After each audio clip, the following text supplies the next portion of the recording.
Okay, look, where's Miss Mary? Where's Miss Mary? Because of the relationship-based approach, it's created a sense of calmness in me with challenging behaviors. I can see a challenging behavior happen and I don't rush and or yell or am quick to the punch. It's more of a, we call it take a knee, get on their level, try and understand what's happening, keep my voice calm. I very rarely raise my voice unless there's a safety concern.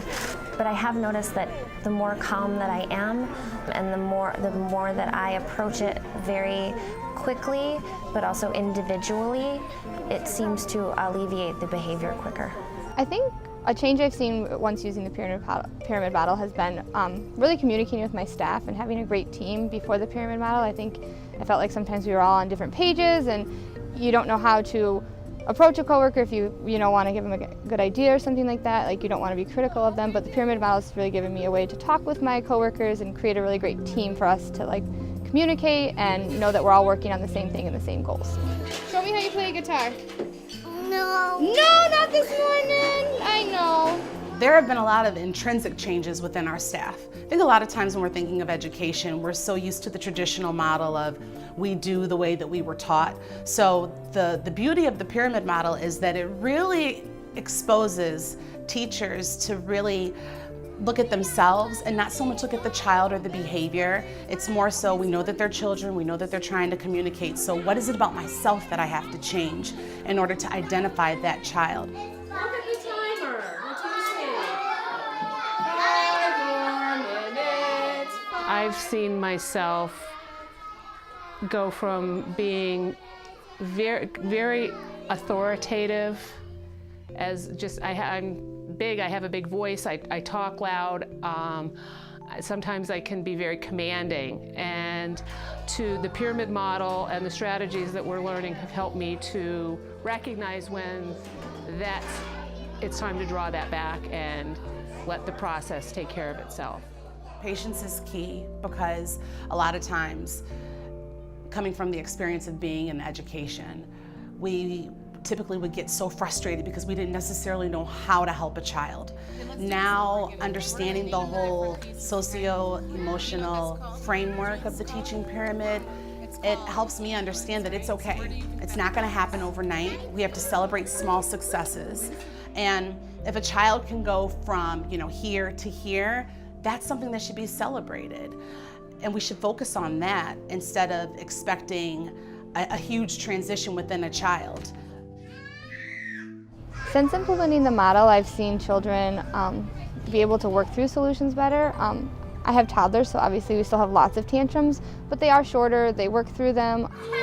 So I can make silly faces? A change I've seen in the children is there's a young man, a little boy in our room who gets very upset very easily, and when he gets angry, he will punch and hit and fight.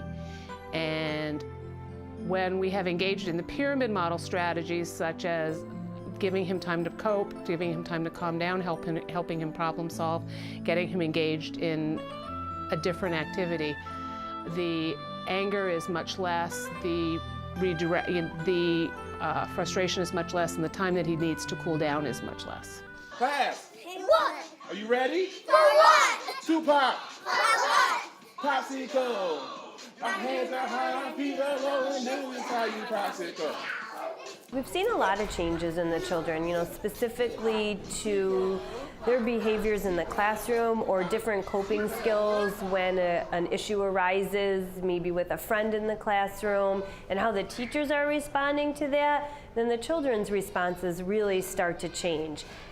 They're modeling those behaviors, and the children are watching that, and you start to see that change the whole dynamic of the classroom, where a toddler classroom can naturally be chaotic, but implementing these new strategies gives the children different things to use in their toolbox to get what they need, and it's become much more positive. Riley and Scarlett. Scarlett, 5 minutes, and then it will be time to share with Riley. Riley. 5 minutes, and then it will be time for Scarlett to share with you, okay? I think my favorite change is their sense of pride. that I see when I give them positive reinforcement and they feel a sense of accomplishment when they've done the right thing. If they've used the tools that we've implemented, when a child remembers that they can get a timer and we positively reinforce that, the sense of pride and the look on their face is probably the biggest change that I've seen in them. And the fact that they love coming to school. We have kids that are asked to be, are dismissed from other programs that come here who have had great success here because of the pyramid model and the strategies that we've implemented. So watching them be able to be successful where they thought they couldn't be is probably the best part.